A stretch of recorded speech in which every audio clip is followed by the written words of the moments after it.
معزز سامعین گرامی قدر، آج 66% رمضان تقریباً گزر چکا ہے اور آج کے بعد 70% سے زائد رمضان گزر جائے گا۔ باقی بہت تھوڑے دن ہیں لیکن بہت قیمتی دن ہے۔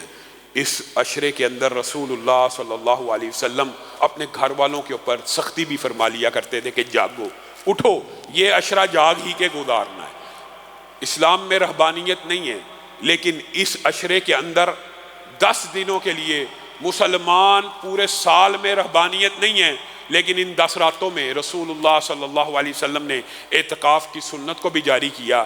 گویا یہ 10 دن خالص اپنے آپ کو اللہ کے لیے وقف کر دینا، دنیا سے کٹ جانا، رزق کی پریشانیوں سے، معیشت کی پریشانیوں سے، کاروبار کی، خاندان کی، گھر بار کی، ہر قسم کی پریشانیوں سے قطع تعلق ہو کے، جیسے آپ کو یہ کہا جاتا ہے کہ اسلام جنگلوں میں، وادیوں میں، غاروں میں بیٹھنے کا نام نہیں ہے اپنے گھر والوں کو چھوڑ کر، لیکن ان 10 دنوں کے اندر یہ سارے کام کرنا محبوب ہیں اور رسول اللہ صلی اللہ علیہ وسلم کی عظیم سنت ہیں۔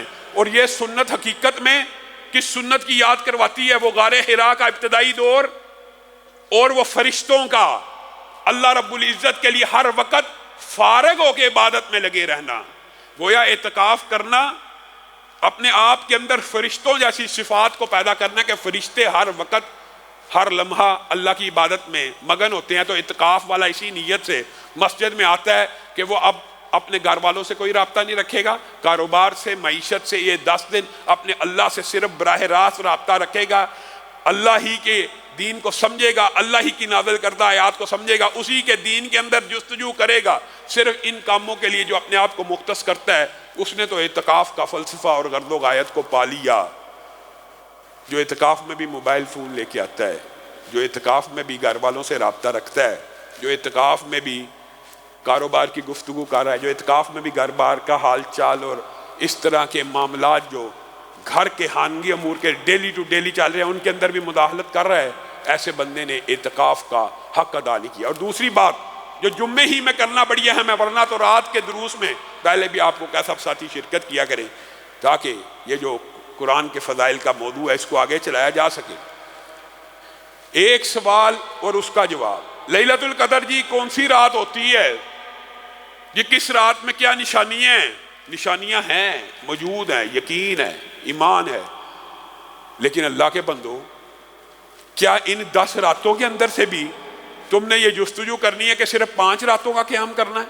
اور ان 5 راتوں میں سے بھی تم نے وہ رات ڈھونڈنی ہے کہ وہ کس رات نشانی ہے، اس رات عبادت کرنی ہے؟ اللہ کے بندو، من قام لیلۃ القدر ایمانا و احتسابا غفر لہ ما تقدم من ذنبہ۔ آج جتنے مسجد میں بیٹھے ہیں سب اللہ سے وعدہ کریں کہ ان 10 راتوں میں قیام کر لیں گے، 8 رکعت پڑھ لیں گے، صرف ان 10 راتوں میں ہی 8 رکعت پڑھ لو، 8 رکعت پڑھ لو تو غفر لہ ما تقدم من ذنبہ۔ کوئی بہام کی بات نہیں، کوئی اشکال کی بات نہیں، کوئی پریشان ہونے کی بات نہیں۔ لیلۃ القدر ملی ہے یا نہیں ملی، اس کو ڈیزائن کریں، ان 10 راتوں کو ڈیزائن کریں، ان میں کیا کیا اعمال کرنے چاہیے وہ رات کو آپ کے سامنے تفصیل سے رکھوں گا، لیکن ڈیزائن کریں۔ کیوں ڈیزائن کریں؟ یہ 8-9 گھنٹے کی جو ایک رات ہے، اللہ کی قسم اس کا 1 گھنٹہ اگر آپ کیلکولیٹ کریں، اگر ایک رات 83 سال سے 1000 مہینے سے اوپر ہے نا، تو 1 گھنٹہ 10 سال کے برابر ہے۔ 1 گھنٹہ عبادت کی، 1 گھنٹہ قرآن پڑھا، نامہ اعمال میں کیا لکھا جا رہا ہے؟ 10 سال قرآن پڑھتا رہا، 10 سال عبادت کرتا رہا، 1000 دیا، 5000 دیا، 1,00,000 دیا، 10 سال روزانہ 1000 روپیہ دیتا رہے، 10 سال روزانہ 10,000 اور 1,00,000 دیتا رہا ہے۔ ان 8 گھنٹوں کو بھی 9 گھنٹوں کو بھی ڈیوائیڈ کرے میرے بھائیو، ان گھنٹوں کو ضائع کرنا ہو، اس کے اوپر بحثیں کرنی ہے کہ کون سی رات لیلۃ القدر ہے کون سی نہیں ہے۔ 1 منٹ 2 ماہ سے زیادہ قیمتی ہے۔ اللہ تعالیٰ نے یہی تو سمجھانے کی کوشش کی ہے، لیلۃ القدر خیر من 1000 شہر۔ اور یہ کیوں کی ہے؟ لوگ پریشان ہو گئے صحابہ، وہ پرانے دور میں عمریں تو اتنی زیادہ ہوا کرتی تھی، 500-500 برس کی عبادت ہم سنتے ہیں، ہمارے مقدر میں تو 30-35 سال ہوش مندی کے آتے ہیں، 15 بچپن سے گزر جاتے ہیں، 15 نیند میں گزر جاتے ہیں۔ تو رسول اللہ صلی اللہ علیہ وسلم نے ہر بندے کی زندگی میں 10 مرتبہ یہ رمضان کا موقع دیا، اور خوش قسمت ہے وہ جنہوں نے برس ہا برس آخری 10 راتوں میں ایک دن بھی قیام کو مس نہ کیا۔ ان کے نامہ اعمال میں کتنے کتنے سالوں کا قیام ہوگا، 83 برس کا قیام۔ آپ اس کو ڈیوائیڈ کریں، آپ اس کا شیڈول بنائیں کہ اس رات کے اندر 2 گھنٹے تراویح، آدھا گھنٹہ درس و تدریس، اس کے بعد 1 گھنٹہ میں نے یہ ذکر کرنا ہے، 1 گھنٹہ میں نے یہ عبادت کرنی ہے، اتنے پیسے خرچ کرنے ہیں۔ اس کو اگر اس طرح ڈیزائن کریں گے اور چیک لسٹ بنائیں گے، آپ کی یہ راتیں کارآمد ہو جائیں گی۔ 1-2 اعلانات کر کے میں اپنی بات کو ختم کروں گا۔ میرے بھائیوں، ایک تو دوبارہ آپ کی توجہ دین کے ادارے کی طرف دلوانا مقصود ہے، اور عجیب بات ہے شاید معاشرے کے اندر سیاسی کشمکش کی وجہ سے اس مرتبہ آپ لوگوں نے اس طرح دین کے اداروں کے ساتھ تعاون نہیں کیا اور توجہ نہیں کی۔ شاید ملک کے حالات اس طرح یا سیاست اس طرح، لیکن کیا آپ حضرت ابو دہدہ کا وہ واقعہ بھول گئے؟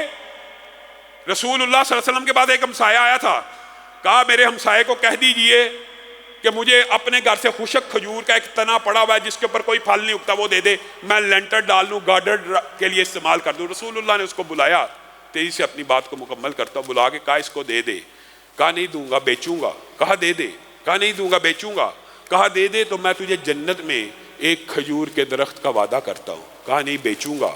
حضرت ابو دہدہ کے کان میں یہ الفاظ ٹکرائے، اپنے 500 کھجوروں کا باغ بیچا، اس کی کمائی وہیں پھینکی، ان 500 کھجوروں کے باغ کو بیچ کے اس سے ایک خشک کھجور کا تنا لے کے رسول اللہ کی بارگاہ میں آگے اور کہنے لگے یہ خشک کھجور کا تنا میں نے سنا ہے، اس کے بدلے میں آپ جنت میں کھجور کے ایک درخت کی بشارت دیتے ہیں۔